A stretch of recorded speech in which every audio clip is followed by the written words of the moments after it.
I am the Tofu Golem. Please enjoy the video. In this video, I will compare the Porsche Cayenne versus the Jeep Grand Cherokee off-road. We'll dive into their key features, starting with how each vehicle is engineered for challenging environments. You'll learn about their distinct approaches to tackling rough trails and what makes them stand out. This comparison will help you understand which SUV might better suit your off-road adventures and driving style.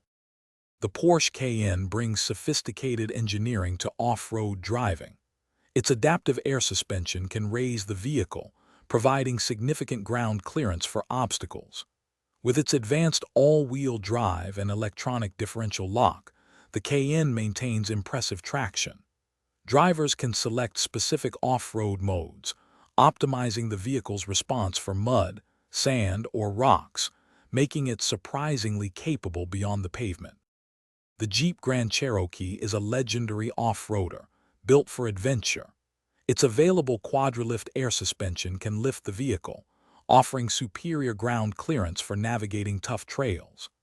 The Select Terrain system optimizes the powertrain and suspension for various conditions like snow, sand, or rock. With its strong four-wheel drive systems and durable construction, the Grand Cherokee is engineered to conquer challenging landscapes with confidence. When comparing the Porsche Cayenne and Jeep Grand Cherokee off-road, the Cayenne offers a more luxurious and technologically advanced experience, ideal for those who want comfort with capability. The Grand Cherokee, however, provides a more rugged, traditional off-road feel, built for serious trail enthusiasts. Both are excellent, but cater to different preferences. Check the description for a link to these fantastic leak-proof meal prep containers, as well as other great deals we've found for you. Thanks for watching. Consider subscribing if we helped you today.